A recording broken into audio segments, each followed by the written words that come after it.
Given problem में एक कोई मैट्रिक्स है जिसका साइज 3x3 है। इसी मैट्रिक्स का डिटर्मिनेंट 6 है और जो ट्रेस है वो आपको 0 दे रखा है।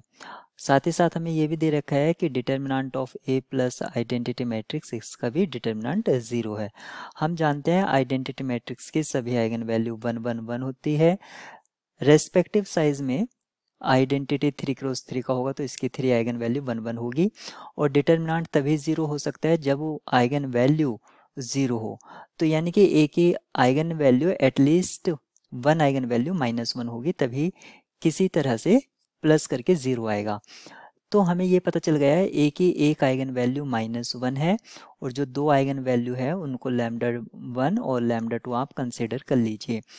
अगर मैं इस तरह से कंसिडर करता हूँ तो गिवन कंडीशन जो दे रखा है हमें determinant of A equals to 6, इससे हमें क्या मिलेगा 1 इंटू λ1 इंटू λ2 इक्वल्स टू 6, यानी कि λ1 λ2 इक्वल्स टू 6 और ट्रेस यहाँ पर 0 दे रखा है यानी कि λ1 प्लस λ2 इक्वल्स टू 0।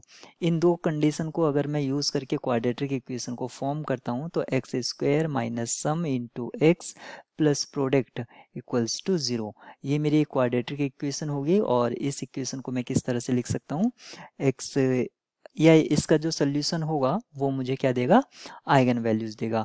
तो यहाँ से मुझे λ1 की जो वैल्यू है वो 3 मिलेगी और λ2 की जो वैल्यू है वो मुझे -2 मिलेगी, क्योंकि इन दोनों को प्रोडक्ट करके आप यहाँ पर देख सकते हैं प्रोडक्ट इनका -6 आ रहा है। यहाँ गिवन प्रॉब्लम में क्योंकि एक आइगन वैल्यू -1 थी तो यहाँ से -1 तो ये -6 हो जाएगा। ठीक है, तो हमें जो आइगन वैल्यू थी वो क्या क्या मिल गई हैं, -1 -2 और -1 -2 3। इस तरह से इस प्रॉब्लम के लिए राइट की जो है वो डी है।